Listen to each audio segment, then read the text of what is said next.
Hey guys, it's Godbars here, the self-proclaimed hip-hop historian, and this is the 269th episode of my series where I grab a vinyl from my collection, talk about why I love it, what influence it has, and what its place is in the grand scheme of hip-hop.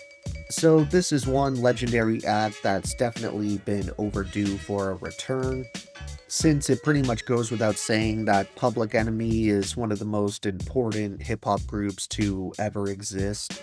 And the only projects of theirs I've covered on the page so far include their groundbreaking 1988 sophomore LP, It Takes a Nation of Millions to Hold Us Back, and their stellar third studio album that followed in 1990, Fear of a Black Planet.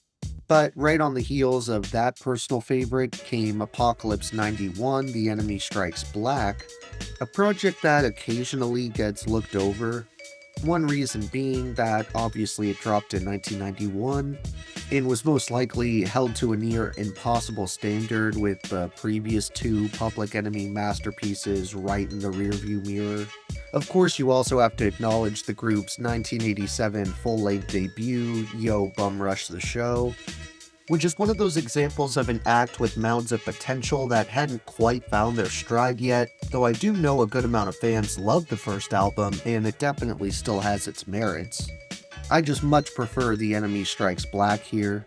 Their output slowed down a bit after this point because excluding their 92 Greatest Misses compilation, where the group was pressured by label executives to make a Greatest Hits LP, and they rebelliously went the other way to create what Chuck D called an anti-concept record, the next official studio album wouldn't be until 1994, with Muse' Sick in Our Mess Age, which I'll probably try to feature one day on the page as well, because that release is extremely overhated in my opinion. Unfortunately, like most other legends of their ilk, PE wasn't getting nearly as much play, attention, or media focus on their post-turn-of-the-century musical output, but that doesn't mean they didn't stay active and dedicated to the craft. In fact, these veterans continued releasing great material even into the 2010s. With very respectable projects like Most of My Heroes Still Don't Appear on No Stamp, or The Evil Empire of Everything, both of which dropped in 2012, just within a few months of each other. And you also have to remember the two LPs that came out the following year in 2013, which were Evil vs. Heroes and Heroes vs. Evil, along with 2015's Man Plans, God Laughs. But back to the album at hand, one quality I personally appreciate a lot is how it further saw Flava Flav taking the position of an actual rapper with tracks all to himself, which weren't unheard of before this point or anything, but in my opinion he sounds a bit more focused and with the program here, while still maintaining that dynamic, explosive, and idiosyncratic style he's so well known and loved for. The production here is pretty much just as layered and forward-thinking as the other LPs Public Enemy put out during the Golden Age. Plus, the content is similarly socio-political and confrontational, and as always, Chuck is holding up a magnifying glass to numerous issues regarding identity, race relations, finding strength in community, and most of all, letting the people know that they hold the true power.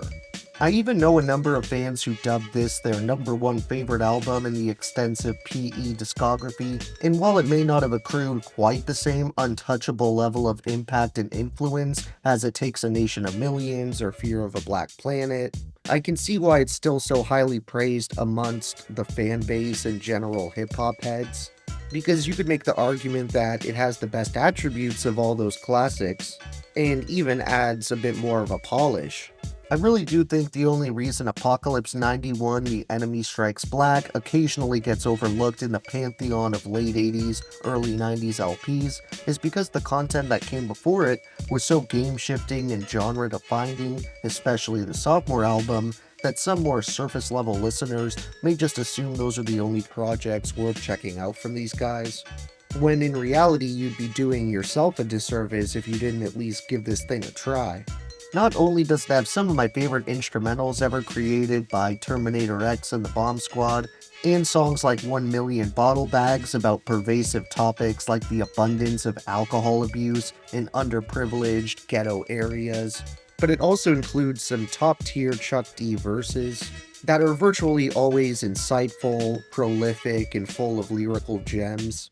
It's for that reason that I wanted to share some of his lines from one of the lead singles off Apocalypse 91, starting with "Bass in your face, not an 8-track, getting it good to the wood so the people give you some of dat. Reacting to the facts that I pick and it stick and it stay around. Pointing to the joint, put the Buddha down. Going, getting to the roots, ain't giving it up, so turn me loose." But then again, I got a story that's harder than the hardcore cost of the Holocaust. I'm talking about the one still going on. I know where I'm from, not dumb diddle dumb from the base motherland, the place of the drum, invaded by the whack diddy whack who fooled the black and left us faded. King and Chief probably had a big beef, because of that, now I grit my teeth. So here's a song to the strong about a shake of a snake. And the smile went along with that.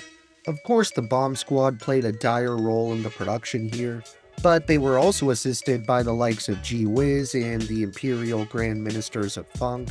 There is a small selection of featured artists who show up on this thing as well, including True Mathematics, Sister Souljah, and the metal band Anthrax, who of course came together with Public Enemy to create the major hit single Bring the Noise, which, as iconic as it is, wouldn't be one of the tracks I return to the most often off this thing, since the mix of rap with heavy rock is almost prototypical to nu metal, which is one of the very few genres out there that at the end of the day I would just have to say isn't for me.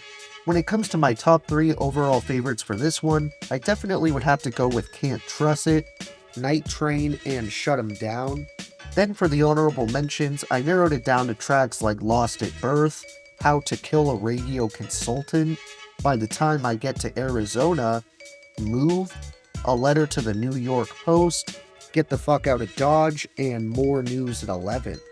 Thank you for watching my 269th video. Next up, we're doing a group that's a new face to the page, so check in for that one. And if you enjoyed, be sure to like, subscribe, and let me know what songs you enjoy the most off this somewhat underrated but very high quality release. So don't forget to have a great day, and I'll see you next time, okay? Righto.